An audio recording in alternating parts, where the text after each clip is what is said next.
મિત્રો, સ્ટોરી ચાલુ કર્યા પહેલા એક મહત્વની વાત જણાવવાની છે, તો ધ્યાનથી સાંભળો અને દિલથી સાથ આપો. આજે યુટ્યુબ પર એક નવું ઓપ્શન આવ્યું છે. લાઈક કરી કોમેન્ટની બાજુ સાઈડમાં ખેંચવાથી હાઈપનું ઓપ્શન આવશે, જે તમારે દબાવવાનું છે. બિલકુલ ફ્રી છે, તો દબાવી દેજો, જેથી કરીને અમે આવી જ મહેનત કરતા રહીએ. નહીં તો વિડીયો તમારા સુધી પહોંચવામાં સંભાવના ઓછી થઈ જાય છે. તો મિત્રો, હવે વાર્તા ચાલુ કરીએ. એ રાની વહુ, બેટા, મને ખૂબ દુખાવો થઈ રહ્યો છે, મને દવા આપો. સાસુ રડતા રડતા મને કહી રહ્યા હતા, અને હું ફક્ત મારા હાથમાં રહેલા 5,000 જોઈ રહી હતી.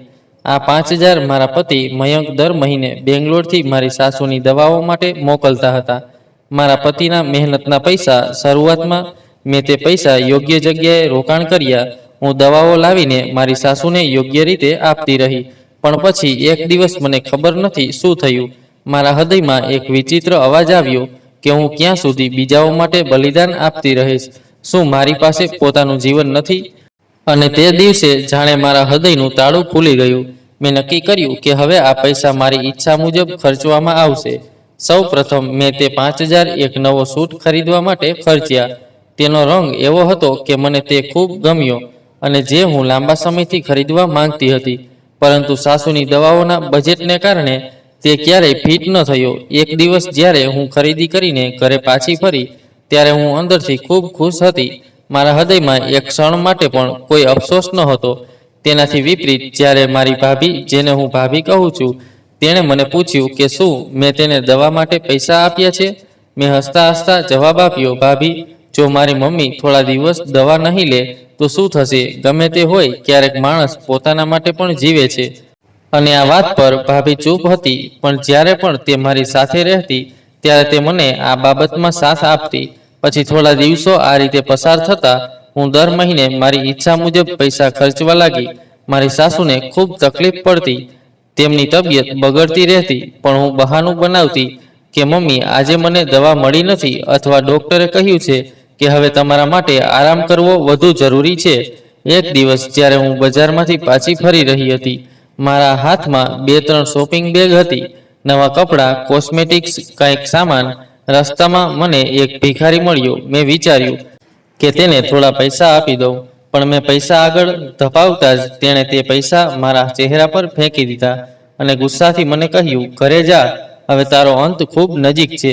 આ જોઈને હું સંપૂર્ણપણે સ્તબ્ધ થઈ ગઈ. મારું હૃદય ધ્રુજી ઉઠ્યું. ડરથી હું ઝડપથી પગલાઓ સાથે ઘરે પહોંચી અને સીધી મારી સાસુના રૂમમાં ગઈ. પણ ત્યાં તે એકદમ બેભાન પડી હતી. હવે તેના શ્વાસ પણ બંધ થઈ ગયા હતા. પરંતુ જ્યારે મને સમજાયું કે મેં શું કર્યું છે, ત્યારે મારા પગ નીચેથી જમીન સરકી ગઈ, અને હું તે ક્ષણોમાં પાછી ફરી જ્યારે હું બધું ભૂલી ગઈ અને જે કરવા માંગતી હતી તે કરવા લાગી. ભાભી તે દિવસે મારી સાથે બજારમાં ગઈ હતી, પણ ખાવાની વસ્તુઓ ખરીદવાને બદલે તે મને સીધી પાર્લરમાં લઈ ગઈ. ત્યાં અમે ફેશિયલ કરાવ્યું, મહેંદી લગાવી, મેં પેડિક્યોર અને મેનિક્યોર કરાવ્યું.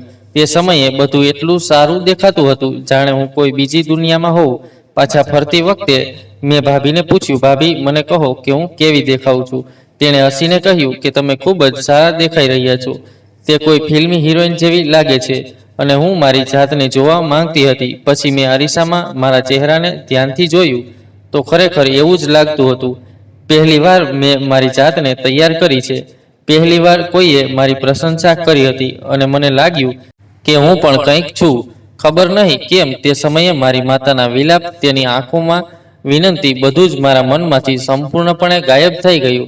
દિવસો વીતતા ગયા, અઠવાડિયા વીતતા ગયા. હવે તે 5,000 મારા માટે જવાબદારીને બદલે સ્વતંત્રતા બની ગયા હતા. જ્યારે પણ મને પૈસા મળતા, હું ચોક્કસ કંઈક ને કંઈક ખરીદતી. ભાઈ એટલે મારો દિયર, જેને હું ભાઈ માનતી, તેના માટે નવો શર્ટ, ભાભી માટે સેન્ડલ, અને મારા માટે કંઈક નવું. ક્યારેક નવી લિપસ્ટિક, ક્યારેક જૂતા, ક્યારેક પરફ્યુમ. પણ ક્યારેક જ્યારે મમ્મીની તબિયત ખરેખર બગડતી, ત્યારે તે લાચારીથી ઓરડાના એક ખૂણામાં શાંતિથી બેસી રહેતી, કદાચ પીડામાં, કદાચ આશામાં. પછી એક દિવસ તેણે હિંમત ભેગી કરીને મને કહ્યું, રાણી વહુ, કૃપા કરીને મને દવા લાવો, દુખાવો ખૂબ વધી ગયો છે. મેં તેની વાત સાંભળી, પણ તેના શબ્દોને અવગણ્યા. ભાભીએ મને પૂછ્યું, મમ્મી શું કહી રહી છે? તે તમે સાંભળ્યું? મેં ફક્ત મારા ખંભા ઊંચા કરીને કહ્યું, તે ઠીક થઈ જશે. જો તે થોડું સહન કરશે તો શું થશે? સાચું કહું તો હવે તેનો અવાજ મને ભારે લાગવા લાગ્યો હતો. જ્યારે પણ તે પીડાથી રડતી ત્યારે હું મારો રૂમ બંધ કરી દેતી. ક્યારેક હું મારો રૂમ પણ બંધ કરી દેતી જેથી હું શાંતિથી સૂઈ શકું. અને પછી જ્યારે હું બહાર જતી ત્યારે બધું મારું લાગતું. મારા પર ખર્ચાયેલા નવા કપડાં, મોંઘા લિપસ્ટિક, ભાભી સાથે ખાધેલો પિઝા, ભાઈના વખાણ, આ બધા વચ્ચે મને મમ્મીની બગડતી હાલત વિશે બિલકુલ વિચાર નહોતો આવતો. બજારની ભીડમાં પણ હું હળવા પગલાઓ સાથે ચાલતી, જાણે મારી નીચે જમીન નરમ થઈ ગઈ હોય, જાણે હવે હું કોઈ બોજથી મુક્ત થઈ ગયો હોઉં. આજે એક નવી બ્રાન્ડ લોન્ચ થઈ હતી. હું ગયા અઠવાડિયાથી તેની રાહ જોઈ રહી હતી. ભાભી મારી સાથે હતી. અમે બંનેએ પ્લાન કર્યો હતો કે દુકાન ખુલતાની સાથે જ આપણે ત્યાં સૌથી પહેલા પહોંચીશું. રસ્તાની બાજુમાં વાહનો ઝડપથી પસાર થઈ રહ્યા હતા અને અમારી નજર દરેક દુકાન તરફ ફરતી હતી. કદાચ હું મારા મનમાં જે સૂટ હતો તે જોઈ શકું છું. આ સૂટ કેવો છે? ભાભીએ પૂછ્યું. મેં શર્ટના ફેબ્રિકને સ્પર્શ કર્યો અને કહ્યું, સારું છે, પણ કદાચ મારા કદમાં કંઈક સારું હશે. હું જોઈશ. પછી શું? અમે એક દુકાનથી બીજી દુકાનમાં ફરતા રહ્યા. ઘણી જગ્યાએ અમે ટોયલેટ રૂમમાં કલાકો વિતાવ્યા. તે દિવસે મેં એક મોંઘી ઘડિયાળ પણ ખરીદી જેનો બેલ્ટ રંગ મારા નવા સેન્ડલ સાથે મેળ ખાતો હતો. મારા મનમાં એક વિચિત્ર ખુશી હતી, જાણે હવે બધું મારા નિયંત્રણમાં છે. દીદી, ચાલો હવે કંઈક ખાઈએ, હું થાકી ગઈ છું, ભાભીએ કહ્યું. પછી અમે નજીકના રેસ્ટોરન્ટમાં બેઠા, પાસ્તા અને શેકનો ઓર્ડર આપ્યો. જીવન હવે સારું લાગવા લાગ્યું છે. મેં પહેલા કહ્યું હતું કે અમે ફક્ત માતા, બાળકો અને રસોડામાં વ્યસ્ત રહેતા હતા. ભાભીએ મારા શબ્દો પર માથું હલાવ્યું અને કહ્યું કે તમે સાચા છો. જો કોઈ સ્ત્રી પોતાનું જીવન જાતે ઘડવાનું શરૂ કરે છે તો કોઈ તેને સહન કરતું નથી. પરંતુ જ્યાં સુધી આપણે ચૂપ રહીએ છીએ ત્યાં સુધી બધાને લાગે છે કે આ આપણું કામ છે. ભોજન ખાધા પછી જ્યારે અમે બહાર આવ્યા ત્યારે સૂર્ય આથમવા લાગ્યો હતો. હવે રસ્તા પર ભીડ ઓછી હતી. મેં એક હાથમાં બેગ પકડી અને બીજી બાજુ જોવા લાગી. પછી અચાનક એક વૃદ્ધ ફકીર અમારી સામે આવ્યો. તેના હાથમાં એક જૂનો વાટકો હતો. ચહેરા પર થાક અને આંખોમાં એક વિચિત્ર ઉદાસીનતા હતી, જાણે તેણે બધું જ જોઈ લીધું હોય. જીવન, પીડા, એકલતા, બધું જ. તે ચૂપચાપ આવીને અમારી સામે ઊભો રહ્યો અને કહ્યું, દીકરી, ભગવાનના નામે મને કંઈક આપ. તેના અવાજમાં કોઈ બળ નહોતું, કોઈ આશા નહોતી, બસ મૌન. પણ એમાં પણ કોઈ વિચિત્ર શક્તિ હતી. પછી મેં મારી બેગમાંથી 10 રૂપિયા કાઢ્યા અને તેની ઝંખના વધારી. પણ પૈસા લેવાને બદલે તેણે મારી આંખોમાં ઊંડી નજર નાખી. પછી અચાનક તેણે મારા હાથમાંથી નોટ છીનવી લીધી અને મારા ચહેરા પર ફેંકી અને ગર્જના કરી, ઘરે જા, તારો સમય આવી ગયો છે. આ સાંભળીને મારા પગ ત્યાં જ થીજી ગયા. ભાભી પણ થોડી પાછળ હટી ગઈ અને મેં ગુસ્સાથી તેની તરફ જોયું. મેં બૂમ પાડી, તે શું કહ્યું? આ શું સભ્યતા છે? તું ભીખ માંગવા આવ્યો છે કે સાપ આપવા આવ્યો છે? પણ તે ચૂપ હતો. તેની આંખોમાં એવી આગ હતી જાણે તે મને જોઈ રહી ન હોય પણ મને બાળી રહી હોય. મેં તે નોટ જમીન પર ફેંકી અને ગુસ્સાથી કહ્યું, તું અસભ્ય છે, અહીંથી ચાલ્યો જા, નહીંતર હું પોલીસને બોલાવીશ. પણ તેણે કંઈ કહ્યું નહીં. તે ફક્ત પાછો ફર્યો અને ચૂપચાપ ચાલ્યો ગયો. જતી વખતે એવું લાગ્યું કે જાણે તે ફકીર હવામાં કોઈ બોજ છોડી દીધો હોય. ભાભીએ મારા ખભા પર હાથ મૂકીને કહ્યું, ચાલ બહેન, છોડી દે, આ ગાંડપણું જેવું લાગે છે. પણ મારું હૃદય અંદરથી ભારે હતું. બજારનો બધો પ્રકાશ હવે મારી આંખોને દુખી કરી રહ્યો હતો. અમે બંને કંઈ બોલ્યા વિના શાંતિથી કાર તરફ આગળ વધ્યા. ગાડીમાં બેસીને હું બારીમાંથી બહાર જોવા લાગી. ભાભીએ કહ્યું, તમે તેને નોટ પણ આપી હતી, છતાં તે આવું જ વર્તન કરતો હતો. આ દુનિયામાં ઘણા વિચિત્ર લોકો છે. મેં કંઈ કહ્યું નહીં. મેં ફક્ત એક ઊંડો શ્વાસ લીધો અને મને ખબર નથી કે મેં કેમ કહ્યું કે ક્યારેક લોકો અમને એવી વાતો કહે છે જે અમને સમજી શકતા નથી. મને ખબર નથી કે મેં એવું કેમ કહ્યું. પછી રસ્તામાં ટ્રાફિક હતો અને અમારે લગભગ અડધો કલાક ત્યાં રોકાવું પડ્યું. નાના બાળકો આવીને ગાડીના કાચ પર ટક્કર મારી રહ્યા હતા. કેટલાક રમકડા વેચી રહ્યા હતા, કેટલાક રૂમાલ વેચી રહ્યા હતા, કેટલાક ખાવાની વસ્તુઓ વેચી રહ્યા હતા. પણ મેં કોઈની સામે જોયું પણ નહીં. ભાભી પોતાના મોબાઈલ પર કંઈક જોઈ રહી હતી અને હું મારા વિચારોમાં ખોવાઈ ગઈ હતી. ઘરે પહોંચ્યા પછી મેં શાંતિથી મારા જૂતા ઉતાર્યા અને સીધા મારા રૂમમાં ગઈ. મેં શોપિંગ બેગ બેડ પર રાખી પણ મને તે ખોલવાનું પણ મન ન થયું. જ્યારે હું મારો ચહેરો ધોવા ગઈ અને અરીસામાં મારી જાતને જોઈ ત્યારે મને કંઈક વિચિત્ર લાગ્યું. એ જ મેકઅપ, એ જ કપડાં, એ જ ચહેરો, પણ હવે તેના પર એક અલગ જ નિશાન હતું, જાણે કોઈએ પડછાયો છોડી દીધો હોય. એક નિશાન જે પાણીથી પણ ધોવાતું ન હતું. બસ ત્યારે જ ભાભીએ દરવાજો ખોલ્યો અને કહ્યું, દીદી, શું હું તમારા માટે ચા બનાવી દઉં? મેં કહ્યું, ના, હું ફક્ત આરામ કરવા માંગુ છું. તેણે કહ્યું, તમે બિલકુલ ચૂપ થઈ ગયા છો. શું તે ફકીરે મારા હૃદયને સ્પર્શી લીધું છે? મેં ફક્ત માથું હલાવ્યું. રાત્રે ડિનર ટેબલ પર પણ ચૂપ હતી. મારા ભાઈએ પૂછ્યું, બધું બરાબર છે ને? મેં કહ્યું, હા, હું થોડી થાકી ગઈ છું. મમ્મીના રૂમમાંથી કોઈ અવાજ નહોતો આવતો. દરવાજો બંધ હતો. ભાભીએ કહ્યું કે આખો દિવસ મમ્મીનો કોઈ અવાજ નહોતો. તેમણે કંઈ પૂછ્યું નહીં કે દવા વિશે વાત કરી નહીં. મેં સહજતાથી જવાબ આપ્યો, તે હવે થાકી ગઈ હશે, સવારે મળીશું. પછી જ્યારે હું રૂમમાં ગઈ ત્યારે હું મોડી રાત્રે સૂઈ ગઈ, પણ એ જ ફકીર મારા સપનામાં વારંવાર આવી રહ્યો હતો. તે વારંવાર એક જ વાત કહેતો હતો કે ઘરે જા, હવે તારો સમય થઈ ગયો છે. ક્યારેક તે અંધારામાં ઊભો રહેતો, ક્યારેક મમ્મીના રૂમમાં દેખાતો, અને હું દર વખતે તેને ટાળવાનો પ્રયાસ કરતી. સવારે જ્યારે મેં આંખો ખોલી ત્યારે મારું આખું શરીર પરસેવાથી ભીંજાયેલું હતું. થોડા દિવસો સુધી બધું રાબેતા મુજબ ચાલ્યું, પણ એક વિચિત્ર બેચેની મને સતાવવા લાગી હતી. હવે જ્યારે પણ હું બજારમાં જતી ત્યારે મને એ ચહેરો યાદ આવતો. જ્યારે પણ હું કોઈ ફકીરને જોતી ત્યારે મારું હૃદય જોરથી ધબકવા લાગતું. ઘણીવાર મેં ભાભીને પૂછ્યું કે શું તેમણે પહેલાં ક્યારેય તે ફકીરને જોયો છે? તેમણે કહ્યું કે ના દીદી, ના પહેલાં કે ના પછી. એકવાર હું તે જગ્યાએ ગઈ અને તેને શોધવાનો પ્રયાસ પણ કર્યો. મેં દરેક શેરી અને દરેક ખૂણા પર નજર નાખી, પણ તે ક્યાંય મળ્યો નહીં. જાણે કે તે જમીનમાં ગાયબ થઈ ગયો હોય. મેં ત્યાં બેઠેલા કેટલાક અન્ય ફકીરોને પણ પૂછ્યું કે શું અહીં કોઈ લાંબી દાઢીવાળો વૃદ્ધ ફકીર બેઠો છે? તો એક સ્ત્રીએ કહ્યું કે ના બહેન, આવો કોઈ ફકીર અહીં આવતો નથી. અને હું શાંતિથી પાછી ફરી, પણ મને પહેલેથી જ લાગ્યું હતું કે કંઈક એવું છે જે હવે તે મને પડછાયાની જેમ વળગી રહ્યો છે. એક શાંત સમાચાર જે હવે સંપૂર્ણપણે ખુલ્યો નથી. અને મને ત્યાં સુધી ખ્યાલ નહોતો કે તેણે જે કહ્યું હતું તે શબ્દો નહીં, પણ કોઈ મોટા હિસાબની શરૂઆત હતી. તે દિવસે જ્યારે હું ઘરે પાછી ફરી અને દરવાજો ખોલ્યો ત્યારે અંદર એક વિચિત્ર શાંતિ હતી. એવી શાંતિ જે બિલકુલ સામાન્ય લાગતી ન હતી. ન તો ભાભીનો અવાજ, ન મમ્મીનો રડવાનો અવાજ, ન ભાઈના શબ્દો, કંઈક કે બીજું સાંભળી શકાયું નહીં. પરંતુ તે દિવસે બધું સ્થિર હતું. મેં બેગ સોફા પર રાખી, મેં મારા જૂતા ઉતાર્યા અને પાણી લેવા રસોડા તરફ આગળ વધી. પણ હું ત્યાં જ અટકી ગઈ. ભાઈ રસોડાના દરવાજા પર ઊભા હતા. તેનો ચહેરો નિસ્તેજ હતો, આંખો ભીની હતી. તેણે મારી તરફ જોયું, પણ કંઈ કહ્યું નહીં. મારું હૃદય ધ્રુજી ગયું. મેં પૂછ્યું, શું થયું?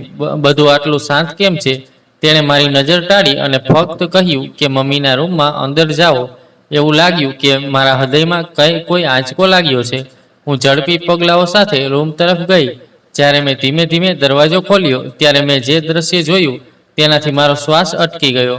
મમ્મી પલંગ પર એકદમ શાંત સૂતી હતી. તેનો ચહેરો બિલકુલ શાંત હતો, પણ તેની આંખો હંમેશા બંધ રહેતી હતી. મારા પતિ મયંક તેના પગ પાસે બેઠા હતા અને તે નીચે ઝૂકી ગયો હતો અને તેની આંખોમાંથી સતત આંસુ વહેતા હતા. તે અચાનક કોઈ સંદેશ કે માહિતી વિના પાછા ફર્યા હતા અને હવે તે મારી સામે ઊભા હતા, એક લાશ અને એક શાંત આરોપ. હું દરવાજા પર આવીને અટકી ગઈ. મારું હૃદય વધુ ઝડપી ધબકવા લાગ્યું. મારા પતિએ માથું ઊંચું કર્યું. અમારી નજર મળી અને પછી તેણે નમન કર્યું. તમે આવી ગયા છો? તેણે કહ્યું, જાણે તેની અંદર કંઈક તૂટી ગયું હોય. આ બધું ક્યારે બન્યું? મેં ખૂબ મુશ્કેલીથી પૂછ્યું. ગઈકાલે રાત્રે દવા વગર એકલી. એણે બસ એટલું જ કહ્યું અને ત્યાં હું ચૂપચાપ ઊભી રહી ગઈ. ભાભી પણ રૂમમાં પ્રવેશી. એણે મમ્મીના હાથ પર ચાદર ચોંટાડી દીધી. ભાઈએ આંખો નીચી કરી, જાણે બધું જ બંધ થઈ ગયું હોય એવું લાગતું હતું. મારા પતિ ઊભા થઈને મારી પાસે આવ્યા.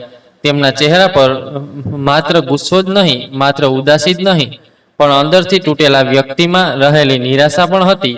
તેમણે કહ્યું, રાણી, તમારી પાસે સમય હતો, તમારી પાસે પૈસા હતા, તમારી પાસે બધું જ હતું. ફક્ત એક જ વાત ખૂટતી હતી. મેં મારા અંતરાત્માને કંઈક કહેવાનો પ્રયાસ કર્યો, પણ મારી જીભ મને સાથ આપતી નહોતી. કંઈ ના બોલ. તેણે હાથ ઊંચો કર્યો. બધું સ્પષ્ટ છે, મારે કંઈ કહેવાની જરૂર નથી. તે પાછો ગયો અને મમ્મી પાસે બેઠો અને હું ત્યાં એવી રીતે ઊભી રહી જાણે કોઈ ગુનેગાર કોર્ટના કઠેડામાં ઊભો હોય. ભાઈએ ધીમેથી કહ્યું, અંતિમ સંસ્કાર ગોઠવાઈ ગયા છે, સામાન લાવવામાં આવી રહ્યો છે. મારા પતિએ ફક્ત માથું હલાવ્યું. હું બહાર ગઈ અને લોબીમાં બેઠી. થોડીવાર પછી ભાભી પણ આવી ગઈ. દીદી, જો તમે ઈચ્છો તો પાણી પી શકો છો. મેં ના પાડી. ભાભીએ ધીમેથી કહ્યું, કાશ તું એકવાર મમ્મીના રૂમમાં ડોક્યું કરી શકત. તે ઘણા દિવસોથી તમારી રાહ જોઈ રહી હતી. સાંજે જ્યારે અંતિમ સંસ્કાર કરવામાં આવ્યા ત્યારે વિસ્તારની બધી સ્ત્રીઓ આવી ગઈ. બધા મમ્મીના વખાણ કરી રહ્યા હતા. કેટલાક કહી રહ્યા હતા કે તે ખૂબ જ સારી સ્ત્રી હતી. કેટલાક કહેતા હતા કે તે દરરોજ બધા માટે પ્રાર્થના કરતી હતી અને બધાને મદદ કરતી હતી. હું બધાની વાતચીત વચ્ચે શાંતિથી બેઠી રહી. મારી આંખોમાં જોઈને કોઈએ કંઈ પૂછ્યું નહીં, પણ બધાની આંખો ઘણું બધું કહી રહી હતી. અંતિમ સંસ્કાર પછી જ્યારે બધા પાછા ગયા અને ફક્ત પરિવારના સભ્યો જ બાકી રહ્યા ત્યારે શાંતિ વધુ ઘેરી બની ગઈ. અને પછી મયંક મારી સામે આવ્યો. તેણે કહ્યું કે હું બેંગ્લોરથી અચાનક આવ્યો છું. મને કંપની તરફથી રજા મળી ગઈ. તેથી મેં વિચાર્યું કે હું મમ્મીને આશ્ચર્યચકિત કરીશ. જ્યારે મેં દરવાજો ખોલ્યો ત્યારે રૂમમાં ફક્ત શાંતિ હતી. મમ્મી બેભાન પડી હતી. મેં તરત જ ડૉક્ટરને ફોન કર્યો. ડૉક્ટરે કહ્યું કે જો તેમને સમયસર દવા મળી હોત તો તેમને જીવ બચી શકતો હોત. હું બધું સાંભળી રહી હતી પણ ચૂપ હતી. ખૂબ ધ્યાનથી સાંભળો. હું ફક્ત એટલું જ કહી શકી કે હું આવું થવા દેવા માંગતી નહોતી. મારો અવાજ તૂટી ગયો. એક ક્ષણ માટે ઓરડો શાંત હતો. મારા શ્વાસ ઝડપી થઈ ગયા. મારું હૃદય ઝડપથી ધબકવા લાગ્યું. મારા પતિ મારી સામે જ ઊભા હતા. તેમની આંખો બંધ હતી. તેમનો ચહેરો લાલ હતો. તેમનું વર્તન કડક હતું અને તેમના હાથ ધ્રુજતા હતા. તેમના હોઠ ખુલી ગયા અને જે શબ્દો નીકળ્યા તે સીધા મારા હૃદયમાં ગયા. તેમણે કહ્યું, મેં મારી માતા માટે જે પૈસા મોકલ્યા હતા તે તમે તમારા પર વેડફી નાખ્યા. મારી જીભ ખોવાઈ ગઈ. શબ્દો અંદર ક્યાંક અટવાઈ ગયા. હું કંઈક કહેવા માંગતી હતી, કોઈ સમજૂતી, કોઈ કારણ, પણ તે હવે કંઈ સાંભળવાના મૂડમાં નહોતો. મયંકના અવાજમાં હવે તે કોમળતા રહી નથી જે પહેલા મારા માટે હતી. હવે ફક્ત ફરિયાદ, ગુસ્સો અને સ્પષ્ટ નિર્ણય હતો. તેમણે કહ્યું, તમે જાણો છો કે હું તે પૈસા માટે કેવી રીતે કામ કરતો હતો. હું સૂર્ય હેઠળ પરસેવામાં ભીંજાઈ જતો હતો. હું જમવાનું છોડી દેતો હતો. હું મારી ઊંઘ ભૂલી જતો હતો. હું ફક્ત મારી માતા વિશે જ વિચારતો રહેતો હતો જેથી હું આરામથી રહી શકું. અને તમે શું કર્યું? તે આગળ વધ્યો અને તેના હાથમાંથી માતા જૂના પ્રિસ્ક્રિપ્શનવાળી ફાઇલ ઉપાડી અને મારી તરફ ફેંકી. તેણે કહ્યું, જુઓ, તેમાં દરેક મહિનાની દવાઓ લખેલી હતી. ડૉક્ટરના પ્રિસ્ક્રિપ્શન, તેમના રિપોર્ટ. શું તમને ક્યારેય આ બધું જોવાની જરૂર લાગી? મેં નીચે ઝૂકીને તે ફાઇલ ઉપાડી. કાગળો બધે વેરવિખેર હતા. એકમાં માતાની બીમારીની વિગતો હતી. એકમાં દર મહિને મોકલવામાં આવતા પૈસાની તારીખ હતી અને એકમાં તેની છેલ્લી દવાની રસીદ હતી જે ઘણા મહિનાઓ જૂની હતી. તેણે ધ્રુજતા અવાજે કહ્યું, મારી માતા મરી રહી હતી અને તમે જૂતા, પર્સ, મેકઅપ આ બધું ખરીદ્યું. મેં વિચાર્યું કે હું ફક્ત આટલું જ કહી શકું છું. પછી તેણે કહ્યું કે તમે ફક્ત વિચાર્યું. તમને વિચારવાનો સમય ક્યારે મળ્યો? તમે બજારમાં વ્યસ્ત હતા, પાર્લરમાં ફોટા પાડવામાં વ્યસ્ત હતા. તમે ક્યારેય વિચાર્યું ન હતું કે મારી માતા એકલી છે, પીડામાં છે, મૃત્યુ પામી રહી છે. તેના શબ્દો સાંભળીને મેં હિંમત ભેગી કરી અને કહ્યું, કૃપા કરીને મને ફક્ત એક તક આપો. તેણે હાથ ઊંચો કર્યો અને મને અટકાવી. તેણે કહ્યું, મેં તમને દર મહિને એક તક આપી. મેં દર વખતે પૈસા મોકલીને તમારા પર વિશ્વાસ કર્યો. હવે કંઈ બચ્યું નથી.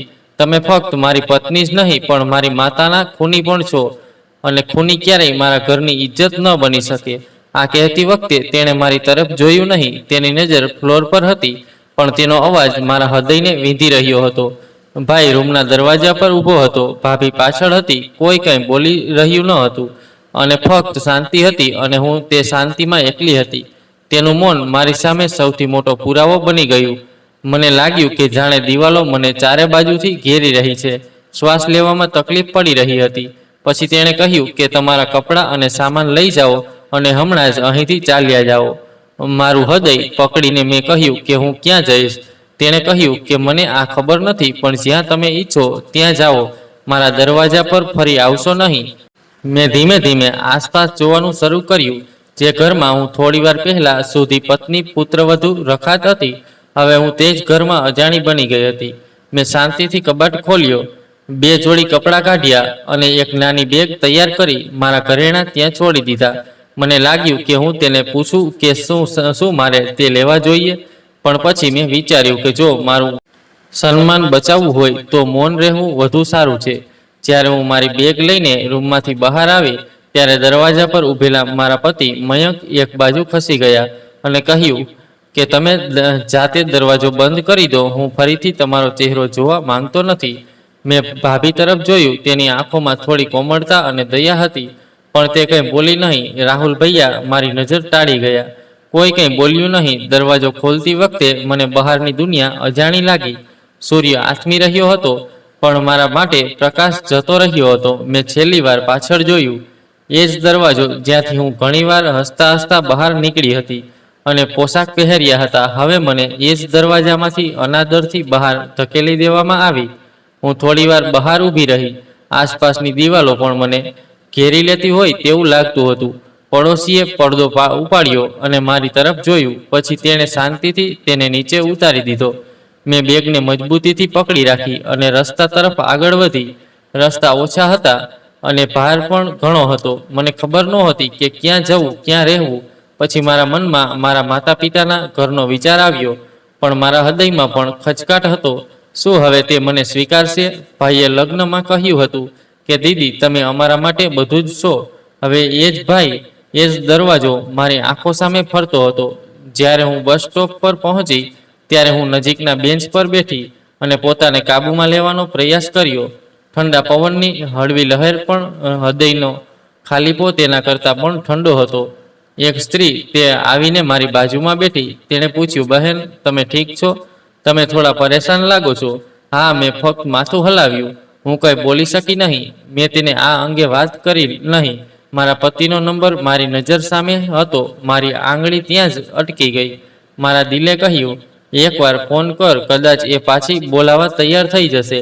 મને ફોન કરો. પણ બીજી જ ક્ષણે એ વિચાર મને હચમચાવી નાખ્યો. તેણે કહ્યું હતું કે હું તેની માતાની ખૂની છું. મેં ફોન બંધ કરી દીધો અને બેગમાં મૂકી દીધો. એટલામાં એક ઓટો આવી. હું ઊભી થઈને તેમાં બેઠી. ડ્રાઈવરે પૂછ્યું, શું તમે જવા માંગો છો મેડમ? મેં થાકેલા સ્વરમાં મારા ભાઈનું સરનામું કહ્યું. ડ્રાઈવરે પછી કોઈએ કંઈ પૂછ્યું નહીં. ગાડી ચાલુ થઈ. મારી પાસે ફક્ત મારી બેગ હતી અને હું અંદર હતી. એક ખાલીપણું, એક પ્રશ્ન જે મારા મનમાં વારંવાર ફરતો હતો, શું આ મારા કાર્યોનું પરિણામ છે? આ હવે મારું ભાગ્ય બની ગયું છે. જ્યારે મેં શેરીમાં પગ મૂક્યો ત્યારે મારા કાનમાં મારા બાળપણના અવાજો ગુંજવા લાગ્યા. એ જ દિવાલો, એ જ દરવાજો જ્યાં એકવાર મમ્મીએ મને ખોળામાં લીધી હતી અને મારા વાળમાં તેલ લગાવ્યું હતું. હું તે હવે બધું જ અજાણ્યું લાગતું હતું. હાથમાં બેગ, જૂતા કાદવથી ઢંકાયેલા હતા અને મુસાફરીનો થાક કપડા પર સ્પષ્ટ દેખાતો હતો. મને ડર લાગતો હતો, પણ મને આશા પણ હતી કે કદાચ મારી માતાના ઘરનો દરવાજો ખુલશે. તે હજુ પણ મારા માટે ખુલ્લું રહેશે. તે એકમાત્ર જગ્યા હશે જ્યાં હું ઓછામાં ઓછું મારા માથા પર છત મેળવી શકીશ. મેં હળવેથી દરવાજો ખટખટાવ્યો. પછી થોડા જોરથી અંદરથી કડી ખુલી અને મારી ભાભી મારી સામે ઊભી હતી. મને જોઈને તેના ચહેરા પર એક સાથે આશ્ચર્ય અને ઉદાસીનતા દેખાઈ. તે થોડી ક્ષણો માટે ચૂપ રહી. મેં મારી હિચકી બંધ કરી અને કહ્યું, બસ થોડા દિવસો રહેવા દો. હું ખૂબ થાકી ગઈ છું. હું ખૂબ ભાંગી પડી છું. તેણે દરવાજાની ધારથી પાછળ જોયું, જાણે કોઈની પરવાનગીની રાહ જોઈ રહી હોય.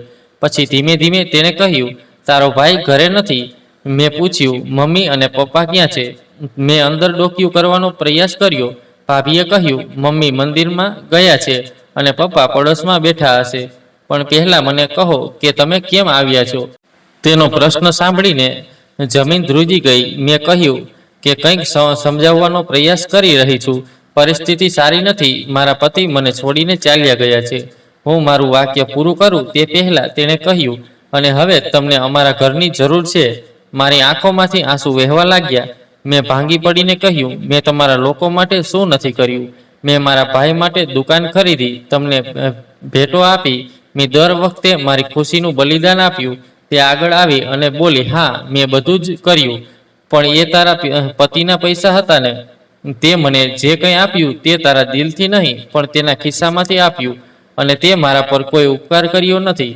મારી આંખો ઝૂકી ગઈ. એવું લાગ્યું કે જાણે કોઈ સંબંધ તૂટી ગયો હોય.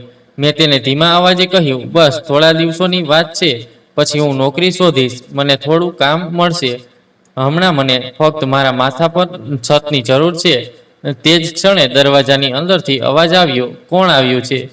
તે મારા નાના ભાઈનો અવાજ હતો. મેં તરત જ બૂમ પાડી, ભાઈ, એ તારી બહેન છે. તે દરવાજા પાસે આવ્યો. તેણે મને જોઈ અને ચહેરા પર ભવ્વા ચડાવીને ઊભો રહ્યો. તેણે કહ્યું, તું? હા, હું. મને થોડા દિવસો માટે જગ્યા આપીશ? તે બોલ્યો. ત્યારે મેં મારું વાક્ય પૂરું પણ કર્યું ન હતું. અમે અહીં કોઈને સ્થાન આપવાની સ્થિતિમાં નથી, અને ખાસ કરીને એવી બહેનને નહીં જે તેના પતિ સાથે ન રહી શકે. હું તરત જ પાછળ હટી ગઈ. મારી આંખોમાંથી આંસુ વહેવા લાગ્યા. મેં ધીમા અવાજે કહ્યું, મેં તારા માટે બધું જ કર્યું, દુકાન, સજાવટ, સામાન, બધું જ. પછી તેણે ઠંડા અવાજે કહ્યું, તો એનો અર્થ એ નથી કે આપણે આખી જિંદગી તમારી કૃપા હેઠળ રહીશું. પછી મેં મોટેથી કહ્યું, ભાભી, બંધ કરો. વધારે વાત કરવાની જરૂર નથી. દરવાજો બંધ કરો. લોકો જોઈ રહ્યા છે. દરવાજો અડધો બંધ હતો, પણ મેં ફરી એકવાર હાથ જોડીને કહ્યું, ઓછામાં ઓછું મને એક રાત રહેવા દો. ફક્ત એક રાત. હું સવારે નીકળી જઈશ. ભાઈએ કહ્યું, ના, આ મારો અંતિમ નિર્ણય છે. હવે તારી જગ્યા અહીં નથી. તારી જિંદગીનો નિર્ણય તે જાતે લીધો છે. હવે પરિણામ જાતે ભોગવ. દરવાજો બંધ થવા લાગ્યો. મેં મારા હાથ પર હાથ મૂક્યો. પપ્પાને ફોન કરો. મને મમ્મી સાથે વાત કરવા દો. ભાઈએ કહ્યું, તેને શરમાવો નહીં. તે પહેલાથી જ લોકોના ટોણા સાંભળી રહ્યા છે. જો તું અહીં આવીશ તો આપણા પર પણ પ્રશ્નો ઊભા થશે. મેં ધીમે ધીમે મારો હાથ પાછો ખેંચ્યો અને દરવાજો બંધ થઈ ગયો. અંદરથી ફક્ત શાંતિ હતી. હું થોડીવાર પથ્થરની જેમ ત્યાં ઊભી રહી. શેરીના બાળકો રમી રહ્યા હતા. એક બાળક ઠોકર ખાઈને નીચે પડી ગયું. પછી તેની માતા દોડતી આવી. મેં એક ક્ષણ માટે વિચાર્યું કે શું કોઈ ક્યારેક આ રીતે મારા માટે દોડશે. હું શાંતિથી ગઈ અને બેન્ચ પર બેઠી. સાંજના પડછાયા લાંબા થઈ રહ્યા હતા. સ્ટ્રીટ લાઇટ ચાલુ થવા લાગી. મને ખબર નહોતી કે આગળ ક્યાં જવું.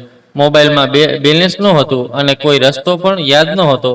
તે જ ક્ષણે એક જૂની મિત્ર ત્યાંથી પસાર થઈ.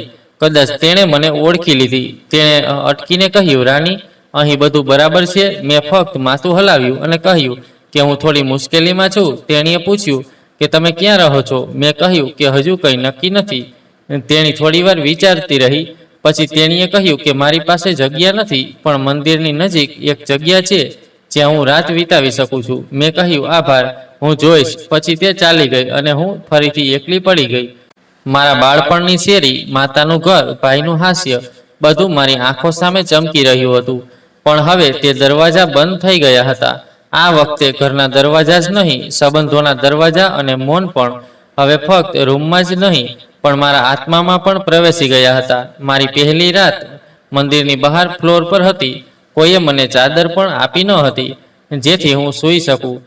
ફક્ત આકાશના તારા મારા હાડકા પર ઉતરતા રહ્યા. બીજા દિવસે સવારે જ્યારે મેં મારી આંખો ખોલી ત્યારે મેં મારી જાતને ભેગી કરવાનો પ્રયાસ કર્યો. મારી આંખોમાં ઊંઘ ઓછી હતી, વધુ પસ્તાવો હતો. જ્યારે સૂર્ય નીકળ્યો ત્યારે મારા પેટમાં દુખાવો થવા લાગ્યો. છેલ્લા 20 કલાકમાં મને ફક્ત એક રોટલી અને અડધો ગ્લાસ પાણી મળ્યું હતું. શહેર હવે સાવ વિચિત્ર લાગવા લાગ્યું. એ જ રસ્તાઓ, એ જ ઇમારતો જેને હું ખૂબ પ્રેમથી જોતી હતી, જે ઊંચાઈઓ હું જોતી હતી અને ત્યાં પહોંચવા માંગતી હતી, તે હવે ખુલ્લા પગે ચાલવા જેવી લાગતી હતી. હું રસ્તાના ફૂટપાથ પર બેઠી હતી ત્યારે એક સ્ત્રી ત્યાંથી પસાર થઈ અને મારી સામે જોવા લાગી, જાણે હું ત્યાં બેસવાને લાયક ન હોઉં. કદાચ એ જ નજર જે મેં એક સમયે બીજાઓ પર નાખી હતી. નજીકની હોટલમાં કામ કરતી એક મહિલાએ મને પૂછ્યું કે શું હું વાસણ ધોઉં છું. મેં કંઈ પણ કહ્યા વિના હા પાડી. મને દરરોજ 150 ચૂકવવામાં આવતા હતા. કોઈ પ્રશ્નો નહીં, કોઈ શરતો નહીં, ફક્ત પાણી, સાબુ અને મોટા અવાજો. બપોરના તડકામાં મેં દૂરથી એ જ જૂનો મોલ જોયો જ્યાં હું ખૂબ જ ધામધૂમથી જતી હતી. હું મોંઘા કપડાં ટ્રાય કરતી હતી, હું નવા કપડાં ખરીદતી હતી, હું લિપસ્ટિક ખરીદતી હતી અને આજે હું તેની બહાર એક ખૂણામાં બેઠી હતી. મારી પાસે તે માંગવાની હિંમત પણ નહોતી. ભગવાનના નામે મને કંઈક આપો. મને આ શબ્દો બોલવામાં પણ શરમ આવતી હતી. એવું લાગ્યું કે મારી જીભ સુકાઈ ગઈ છે. પણ જ્યારે સામે બેઠેલા એક યુવાને સિક્કો ફેંકીને જોયા વિના ચાલ્યો ગયો અને બીજો આગળ નીકળી ગયો, ત્યારે મને સમજાયું કે જો મારે અહીં રહેવું હોય તો તમારે તમારી આંખો નીચી કરવી પડશે, તમારા દ્રષ્ટિકોણને નહીં. આંખોમાં કોઈ શરમ ન હોવી જોઈએ, કારણ કે અહીં દુનિયા ફક્ત આગળ વધે છે, તે અટકતી નથી. એક દિવસ એક સ્ત્રીએ મને થોડા પૈસા અને રોટલીમાં લપેટેલું શાક આપ્યું. મેં આભાર કહ્યું અને જમવા બેઠી, ત્યારે પાછળથી એક પરિચિત અવાજ આવ્યો, આ તે છે જે તમે ઈચ્છતા હતા. મેં પાછળ ફરીને જોયું તો એ જ ફકીર ઊભો હતો જે થોડા સમય પહેલા મને મળ્યો અને ચાલ્યો ગયો. તે થોડા પગથિયાના અંતરે બેઠો હતો. હું ચૂપ રહી. ન તો મને ગુસ્સો આવ્યો કે ન તો મારી પાસે કોઈ જવાબ હતો. હવે મારી પાસે શબ્દો ઓછા અને સત્ય વધુ હતું. બજારમાં કેટલાક દુકાનદારો મારા પર શંકા કરતા, કેટલાક લોકો મને સહાનુભૂતિ જોતા, પણ સમય જતાં બધા દ્રષ્ટિકોણ સરખા થઈ ગયા. બીજા અને મારા પણ. હવે મેં લોકોના ઘર સાફ કરવાનું શરૂ કર્યું. એકવાર હું એક મહિલાના ઘરે ગઈ અને તેણે પૂછ્યું, શું તમે ક્યારેય આવું કામ કર્યું છે? મેં કહ્યું, ના, પણ હું કરીશ. તેણે આશ્ચર્ય સાથે કહ્યું, તમે તમારા અવાજથી શિક્ષિત છો, શું થયું? મેં જવાબ આપ્યો, બસ સમય બદલાઈ ગયો છે. ક્યારેક હું કચરાના ઢગલામાંથી ખાલી બોટલો ઉપાડું છું, ક્યારેક હું કોઈના બચેલા ખોરાકમાંથી 2 ટુકડા કાઢું છું.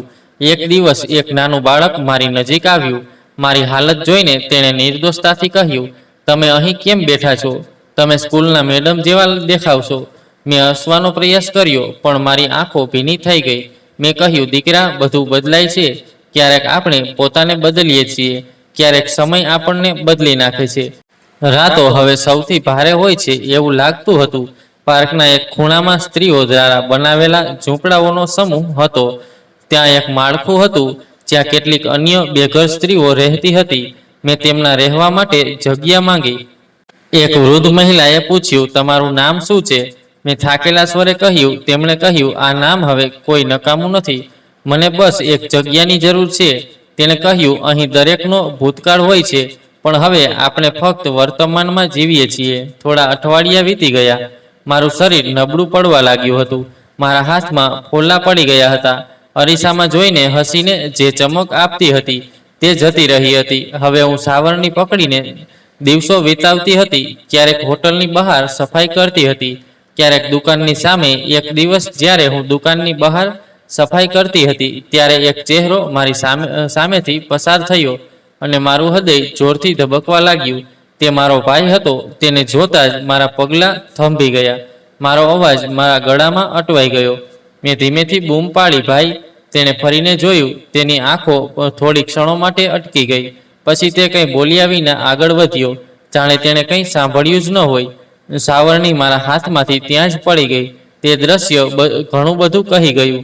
હવે હું ખરેખર એકલી હતી. સંબંધો, જોડાણો, આશાઓ, બધું પાછળ રહી ગયું હતું. સવારે દરરોજની જેમ હું બજારના એક ખૂણામાં બેઠી. દુકાનો સાફ કર્યા પછી થોડીવાર માટે તડકામાં સ્નાન કરવાની જગ્યા મળે છે, તે જ જગ્યા હાથની નબળાઈ ગઈ હતી, અથવા કદાચ એ આત્મવિશ્વાસ ગાયબ થઈ ગયો હતો. થોડા દિવસોથી મને કામ ઓછું મળવા લાગ્યું હતું. દુકાનદારો હવે જૂના ચહેરા રાખવા માંગતા હતા અને હું તેમના માટે નવા ચહેરાઓમાંનો એક હતી. ભલે મારો ચહેરો હવે સરળ ન રહ્યો, પણ હું થાકી ગઈ હતી. દરરોજ બપોરે રસ્તા પર વાહનોનો અવાજ બંધ થતો ન હતો અને હું મારી જગ્યાએ બેઠી હતી. હું વિચારી રહી હતી કે જો સાંજ સુધીમાં થોડા પૈસા બચાવી શકું તો મને રોટલી મળશે. થોડી વાર પછી મારી નજર એક ચમકતી કાર પર પડી. તે કાર મોંઘી હતી. તે કારમાંથી એક, જેને હું પાર્કિંગમાં ઊભી રહીને જોતી હતી, તે કાર મારી નજીક આવી અને ધીમે ધીમે અટકી ગઈ. હું જે ઘણીવાર થોડી નજીક જતી હતી અને કાર અટકતાની સાથે જ મારો હાથ લંબાવતી હતી. તે જ આશામાં થોડા ડગલા આગળ વધી. કારનો કાચ નીચે પડી ગયો અને તે ક્ષણ પસાર થઈ ગઈ જેમાં મેં મારો શ્વાસ રોક્યો, કારણ કે મારી સામે ડ્રાઇવિંગ સીટ પરનો ચહેરો મારા હૃદયમાં ઊંડાણથી પરિચિત હતો. તે મારો પતિ મયંક હતો. આંખોની આસપાસ હળવા કરચલીઓ, ચહેરા પર થોડો થાક, પણ તે જ આંખો, તે જ ચહેરો. જાણે સમય એક ક્ષણ માટે થંભી ગયો હોય તેવું લાગ્યું. મારી આંખો આપોઆપ ઝૂકી ગઈ. મારી આંખોમાંથી આંસુ વહેવા લાગ્યા. મેં હાથ જોડીને ધ્રુજતા અવાજે કહ્યું, મયંક, મને માફ કરજે, મેં બધું ગુમાવી દીધું છે. તેણે થોડી ક્ષણો માટે ખૂબ જ ધ્યાનથી મારી સામે જોયું.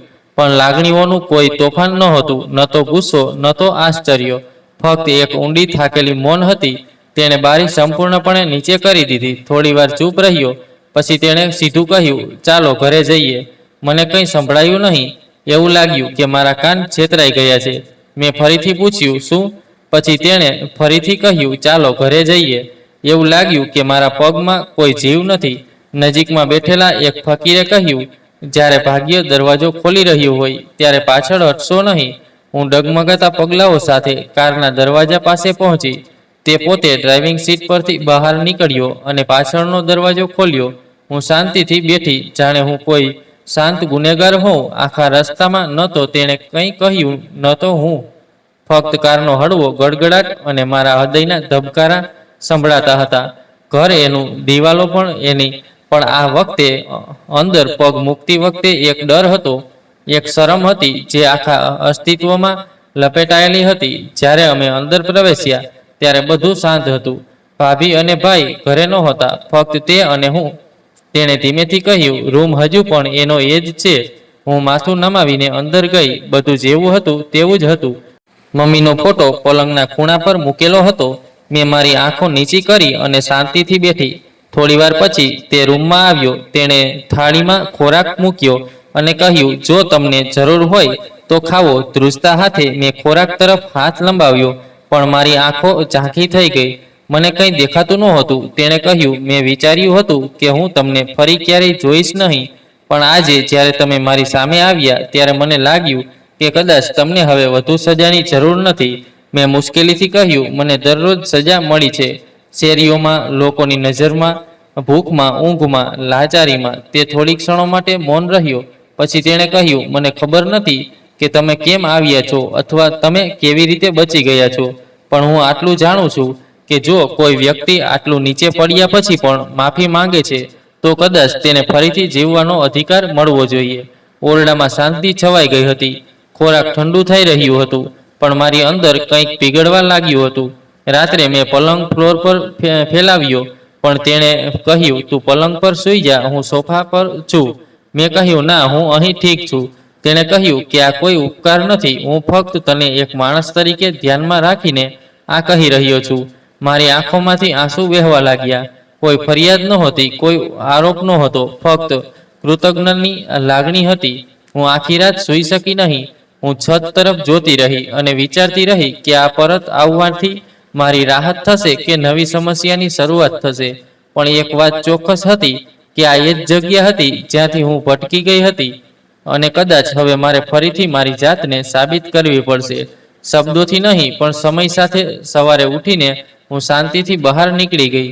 હાથ મોઢું ધોઈને પાછી આવી અને માજીના ફોટા સામે બેઠી. મેં માફી માંગવા લાગી. તમે જ્યાં પણ છો, ગમે તે છો, મારી મૂર્ખતા, મારી ભૂલો, મારા સ્વાર્થ માટે મને માફ કરો.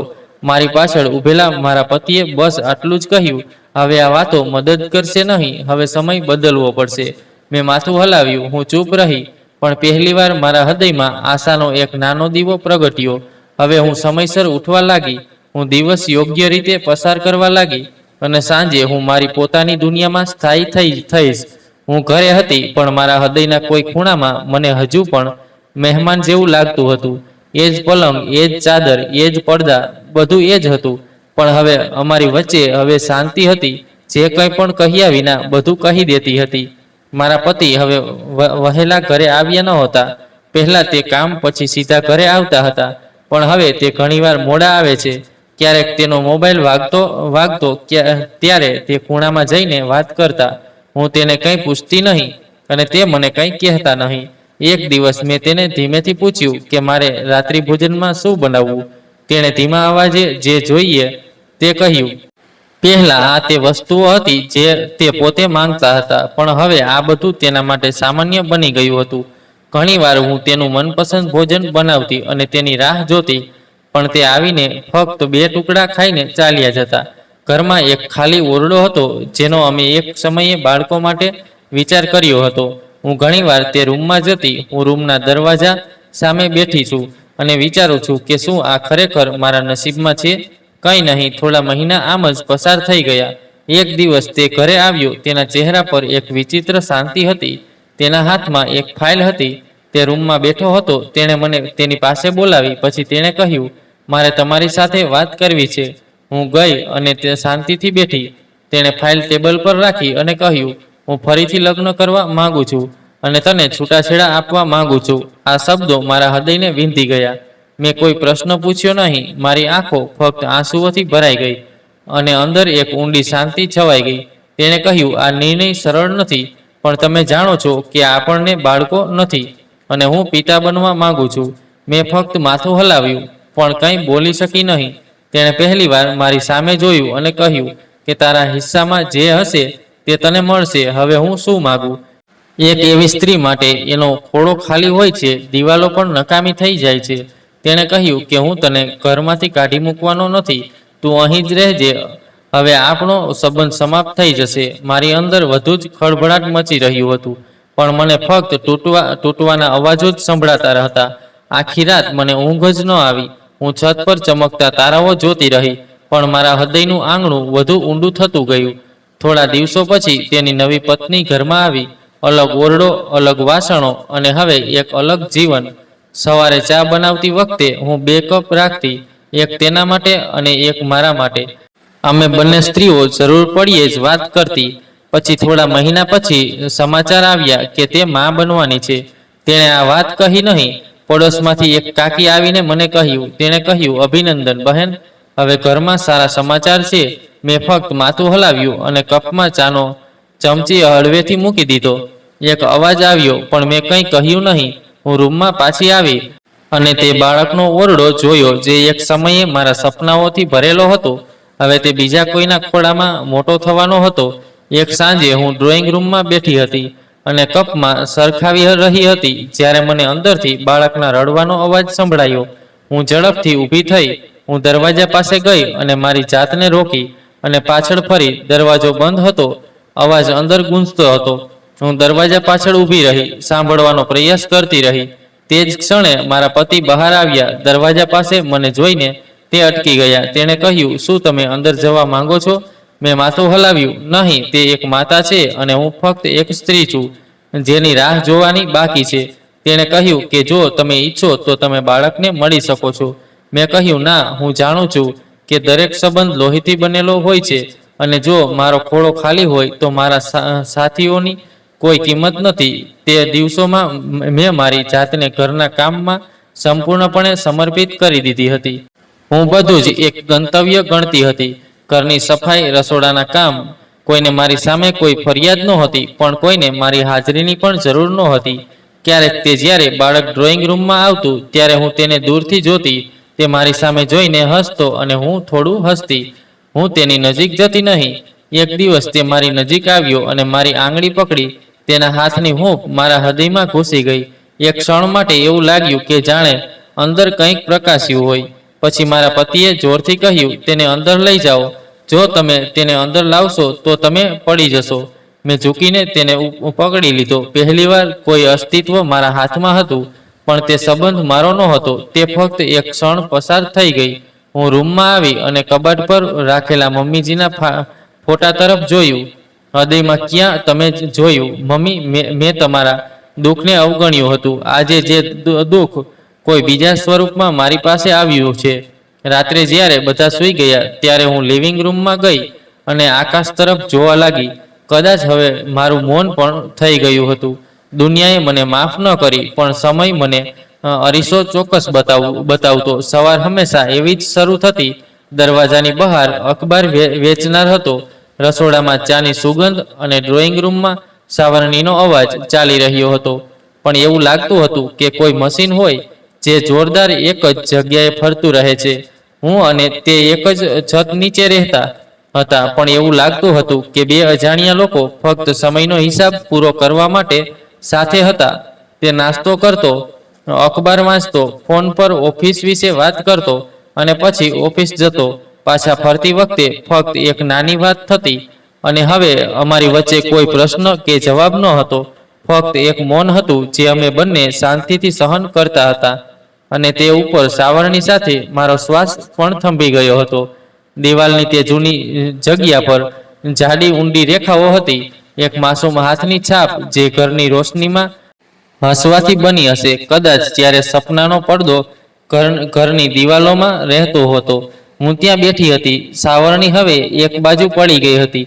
આજે વર્ષો પછી પહેલીવાર મેં એ રેખાઓ જોઈ, જેમ કોઈ માતા કોઈ જૂના રમકડાને પ્રેમ કરે છે. એ રેખાઓમાંથી કોઈ પણ મારી ન હતી. અને કદાચ આ જ સૌથી મોટું સત્ય હતું. બહારથી વાહનોનો અવાજ આવી રહ્યો હતો, ચા વેચનારનો ઘંટ, દૂધવાળાનો કોલ, બાળકો સ્કૂલ બસ તરફ દોડી રહ્યા હતા. બધું એનું એ જ હતું, પણ આ બધાની વચ્ચે મારું અસ્તિત્વ એક સૂર જેવું હતું, જે ત્યાં હતું પણ કોઈ જોઈ શકતું નહીં. તે દિવસે મને ખૂબ જ શાંતિનો અનુભવ થયો. ન તો મને રડવાનું મન થયું, ન તો કોઈને કંઈ કહેવાનું મન થયું. મારા હૃદયમાં ફક્ત એક જ સત્ય વસ્યું હતું: જો કોઈ સ્ત્રી સમયસર પોતાને ઓળખી શકતી નથી, તો દુનિયા તેને ફક્ત તેની ભૂલોથી જ ઓળખે છે. હવે હું તે ઘરમાં નોકરાણી તરીકે રહેવા લાગી. સાંજે જ્યારે તે ઘરે પાછો ફર્યો, ત્યારે મેં તેને ભોજન પીરસ્યું અને તેની થાળીમાં રોટલી મૂકતી વખતે મેં ફક્ત એક જ વાત કહી: હવે મારી કોઈ ઈચ્છા નથી, ન તો સંબંધ બદલવાની, ન તો મારી જાતને સાબિત કરવાની. જે શબ્દોમાં વીતી ગયું છે તેનું પુનરાવર્તન હવે દુઃખદાયક છે, અને જે બાકી છે તે મૌનમાં સહન કરવું સરળ લાગે છે. તેણે મારી તરફ જોયું અને થોડી ક્ષણો માટે મૌન રહ્યો. પછી તેણે કહ્યું, કદાચ હવે તું શરૂઆતમાં જેવી હતી તેવી થઈ ગઈ છે, શાંત અને સમજદાર. મેં હળવું સ્મિત કર્યું. મેં કહ્યું, ના, હવે હું જ છું, જે બધું ગુમાવ્યા પછી પણ જીવંત છું, અને આ મારી સૌથી મોટી તાકાત છે. તેણે કંઈ કહ્યું નહીં. તે ફક્ત ઊભો થયો અને રૂમમાં ગયો. હું ડ્રોઈંગ રૂમમાં બેઠી રહી, ચાંદની બારીમાંથી ડોકિયું કરી રહી હતી. દિવાલ પરની તે રેખાઓ હવે ઝાંખી દેખાતી હતી. કદાચ સમય તેમને પણ થાકી ગયો હતો, અને હું હવે થાકતી નહોતી. હું ફક્ત મૌન હતી, અને ક્યારેક મૌન સૌથી વધુ કહે છે. હું ત્યાં જ ઊભી રહી, જાણે કોઈએ મારા ઘા ફરીથી ખંજવાળ્યા હોય. તેના શબ્દો ખરાબ નહોતા, તે ફક્ત સત્ય બોલી રહ્યો હતો. એ જ સત્ય જે હું દરરોજ જીવતી હતી. પણ જ્યારે કોઈ બીજી તેને કહે છે, ત્યારે એવું લાગે છે કે જાણે અંદરથી કંઈક બીજું તૂટી રહ્યું છે. જ્યારે હું ઘરે પાછી ફરી, ત્યારે એ જ બાળક મારી સામે બેઠું હતું. મારી સહપત્નીનો દીકરો પુસ્તકોના ઢગલામાં ખોવાઈ ગયો હતો. તેણે મારી તરફ જોયું, સ્મિત કર્યું અને કહ્યું, શું તું આજે મારી સાથે બેસશે? હું ભણવા માંગુ છું. મેં હા પાડી અને તેની બાજુમાં બેઠી. મેં પુસ્તકો ખોલ્યા, પણ શબ્દોને બદલે મારા અધૂરા સપનાઓ પડછાયા મારી આંખો સામે ફરવા લાગ્યા. હું તેને ભણાવી રહી હતી, પણ વાસ્તવમાં હું મારી જાતને ખાતરી આપી રહી હતી કે હવે હું તે ઘરનો ભાગ છું.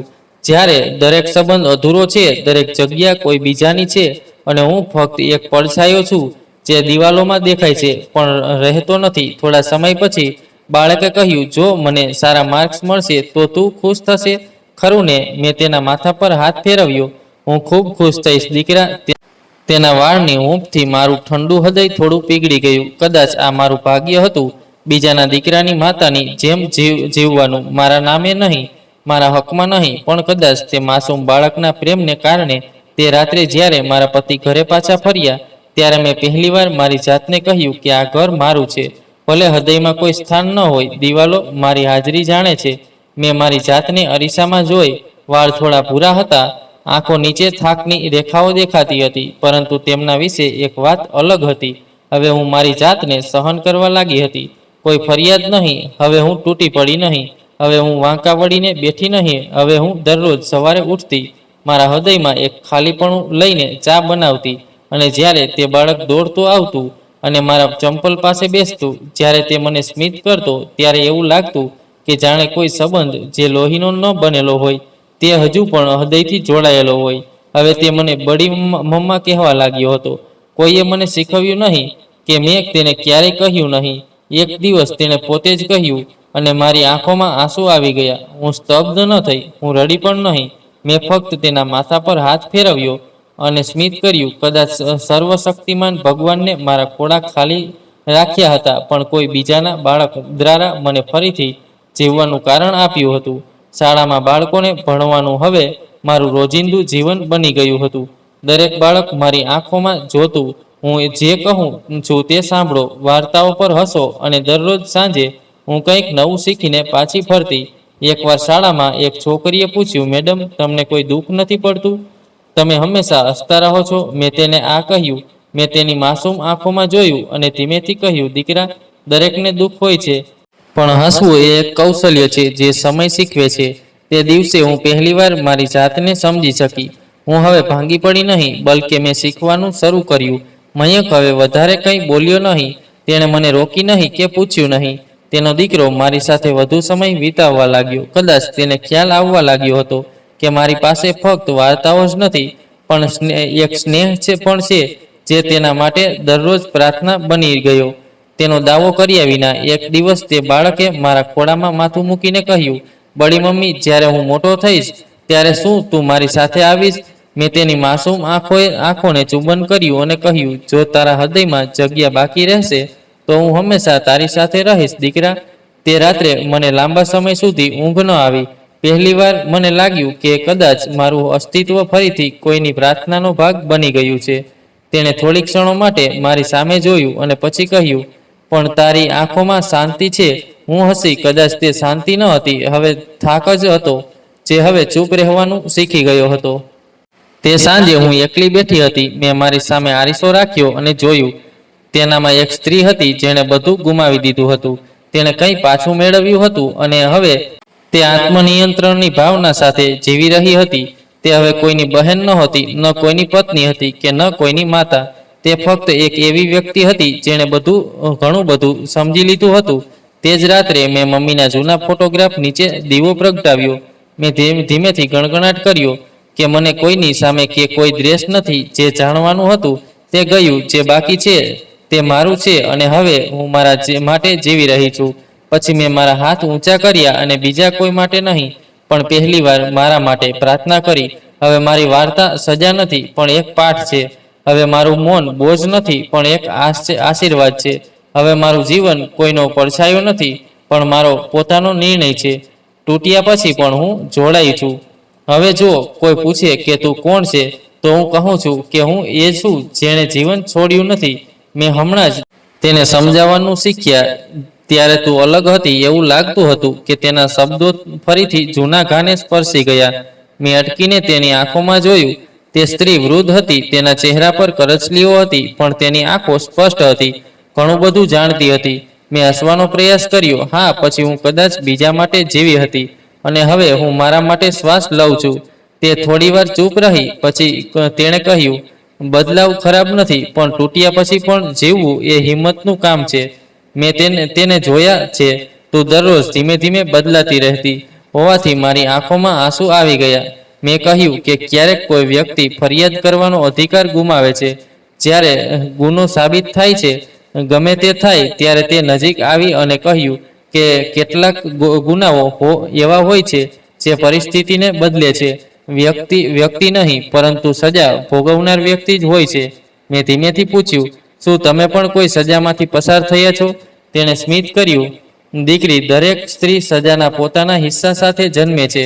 કેટલાક સંબંધોમાં, કેટલાક મૌનમાં, કેટલાક પોતાની ઓળખ ગુમાવીને. મેં તેના શબ્દોને હૃદય પર લીધા. સાંજ ઘેરી થઈ રહી હતી અને બાળકો હવે એક પછી એક પોતાના ઘરે પાછા ફરી રહ્યા હતા. હું એકલી બેઠી રહી. હવે જો કોઈ પૂછે કે હું કોણ છું, તો હું કહીશ કે હું એક એવી સ્ત્રી છું જેણે બધું ગુમાવ્યા પછી પોતાને સીધી કાઢી છે. તે સંબંધ ન તો લોહીનો હતો કે ન તો કાગળ પર લખાયેલો હતો.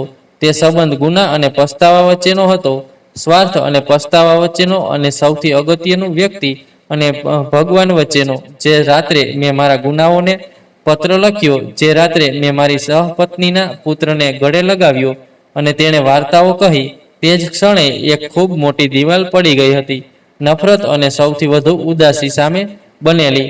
હવે મેં તે જેલ જોઈ જેમાં હું સમજી શકતી ન હતી. સવારે જ્યારે મેં આંખો ખોલી ત્યારે ઓરડો વધુ પ્રકાશિત હતો, અથવા કદાચ અંદરનું અંધારું થોડું ઓછું થઈ ગયું હતું. તે બાળક જેને એક સમયે બીજી સ્ત્રીનો પુત્ર કહેવામાં આવતો હતો, હવે તે બાળક મારો આશ્વાસન બની ગયું હતું. અત્યાર સુધી હું એકલી હતી કારણ કે હું મારા ગુનાઓમાં કેદ હતી, અને હવે જ્યારે મેં મારી જાતને માફ કરવાનું શરૂ કર્યું ત્યારે જીવન મને ફરીથી ભેટી પડ્યું. હું હજી પણ એ જ ઘરમાં હતી, પણ હવે હું મહેમાન નહીં, પણ એક સ્ત્રી હતી જેણે જવાબદારી, ક્ષમા અને બીજાઓ માટે જીવવાનો અર્થ સમજી લીધો હતો. એક સાંજે મેં પોતાને પુસ્તકો નીચે રાખેલા તે પરબીડિયું બહાર કાઢ્યું. મેં તેને ફાડી નાખ્યું અને તેને જોયું. મારી આંખો એક ક્ષણ માટે ભીની થઈ ગઈ. પછી હસતા હસતા તેણે પત્ર સળગાવી દીધો. હવે તે સ્ત્રીની કોઈ જરૂર નથી જે ફક્ત દોષિત હતી. હવે તે સ્ત્રીને જીવવા દેવાનો સમય આવી ગયો છે, જેણે પોતાની ભૂલોમાંથી શીખી છે અને જે હવે ફક્ત માતા બનવા માંગે છે. લોહીનો સંબંધ હોય કે ન હોય, તે દિવસે પહેલીવાર મેં મારી સહપત્નીના દીકરાને કહ્યું, દીકરા, આજે હું તારા માટે શાળાએ જઈશ, ચાલો સાથે જઈએ. બાળકની આંખો ચમકી ગઈ. મેં તેનો હાથ પકડીને ચાલવાનું શરૂ કર્યું અને પાછળ એક દરવાજો ખુલ્લો રહી ગયો, જેના પર લખ્યું હતું કે હવે અહીં એક સ્ત્રી રહે છે જેણે પોતાને માફ કરી દીધી છે અને ફરીથી દુનિયા સ્વીકારી લીધી છે. તે દિવસે રાત અલગ હતી. હવામાં એક વિચિત્ર કોમળતા હતી, જાણે આકાશ પોતે મારી લાગણીઓને અનુભવી રહ્યું હોય. ઓરડો અંધારો હતો, પણ આંખોની અંદર એક પ્રકાશ બળી રહ્યો હતો, જાણે કોઈ સત્ય પહેલીવાર પોતાને સ્વીકારી શક્યું હોય. તેણે કબાટમાંથી કાગળ કાઢ્યો, પેનનો ઉપયોગ કર્યો અને હૃદયના કોઈ ખૂણામાં દટાયેલ દરેક વસ્તુ, દરેક ગુનો જે અટકાયા વિના લખતી રહી. મને મારી માતાની ચીસો સંભળાઈ નહીં, કારણ કે હું મારા પોતાના અવાજમાં ડૂબી ગઈ હતી. મેં મયંકનો વિશ્વાસ ગુમાવી દીધો, કારણ કે હું મારી પોતાની જરૂરિયાતોમાં ફસાઈ ગઈ હતી. મેં તેના પરનો વિશ્વાસ ગુમાવી દીધો. મેં એવા પૈસા ખર્ચ્યા જે કોઈના જીવનનો સહારો બની શક્યા હોત. મેં સંબંધો તોડી નાખ્યા, પણ ક્યારેય મારી જાતને પ્રશ્ન કર્યો નહીં. દરેક શબ્દ સાથે મારો આત્મા હળવો થતો ગયો. મેં તે પત્ર એક પરબીડિયુંમાં મૂકીને એક જૂના પુસ્તક નીચે છુપાવી દીધો. આ કોઈ કબૂલાત નહોતી. આ એક પત્ર હતો. જો કાલે હું આ દુનિયામાં ન હોઉં, તો ઓછામાં ઓછું કોઈએ તેને વાંચવું જોઈએ અને સમજવું જોઈએ કે આ સ્ત્રીઓ ફક્ત પોતાનો ગુનો છુપાવ્યો નથી, તેની સંમત થઈ ગઈ. સવાર ઉઠતાની સાથે તેણીએ ફરીથી પ્રાર્થના કરી, પણ આ વખતે પ્રાર્થના ફક્ત ક્ષમા માટે નહોતી, તે કૃતજ્ઞતા માટે હતી. હે ભગવાન, હું તમારાથી દૂર ગઈ છું, પણ તમે મને ક્યારેય છોડી નથી. દરેક વળાંક પર એક બોધપાઠ છે. દરેક ઈજામાં હું એક વાત માટે તમારી આભારી છું કે તમે મને જીવંત રાખી, જેથી હું મારી જાતને બદલી શકું. જ્યારે મારી સહપત્નીનો દીકરો મારી નજીક આવીને સૂવાનો આગ્રહ રાખતો અને હું તેને ખચકાટ વગર મારી છાતી પર પકડીને સુવડાવતી, ત્યારે તે ફક્ત સ્ત્રીની કોમળતા નહોતી, તે તેનો બીજો જન્મ હતો. એક નવો જન્મ જે સંબંધોની આગમાં બળી ગયા પછી ખરો બન્યો. પછી એક સાંજે જ્યારે હું મારા જૂના દરવાજા પર બેઠી હતી, મારી આંખો સર્વશક્તિમાન પાસેથી કંઈ માંગતી ન હતી, ફક્ત એક જોડાણ, જીભ વગેરેનો સંબંધ જે દરેક દુઃખ પછી પણ રહે છે. તે ક્ષણે જ્યારે આકાશમાં એક હળવી વીજળી ચમકી અને હવામાં થોડી ઠંડક ફેલાઈ ગઈ, પછી મને લાગ્યું કે કદાચ હવે મારો પડછાયો ફક્ત પસ્તાવાનો જ નહીં, પણ ક્ષમાનો પણ બની ગયો છે. હવે હું ફક્ત એક માત્ર પાત્ર નહોતી, હું એક ઉદાહરણ બની ગઈ હતી. તે બધા માટે જે પાપોથી ડરે છે પણ સ્વીકારતા નથી, જે પોતાની જાત સાથે લડે છે પણ ઝૂકતા નથી, જે સંબંધોની ભીડમાં એકલા પડી જાય છે પણ આશા છોડતા નથી. તે દિવસે કોઈ આંસુ નહોતા, કોઈ આરોપ નહોતા, ફક્ત એક રાહત હતી, જાણે કોઈ ઉજ્જડ જમીન પર પહેલીવાર વરસાદના ટીપાં પડ્યા હોય. અને આ ફક્ત વાર્તાનો અંત નહોતો, પણ તે એક નવી વાર્તાની શરૂઆત હતી. મિત્રો, મને આશા છે કે તમને અમારી વાર્તા ગમી હશે. જો તમને વાર્તા ગમી હોય તો વિડીયોને લાઈક કરો. જો તમે ચેનલ પર નવા છો તો ચેનલને સબસ્ક્રાઈબ કરો અને હા, સૂચના ઘંટડી દબાવો જેથી તમને આગળની અપડેટ પહેલાં મળે. અને હાઈપ કરી દેજો.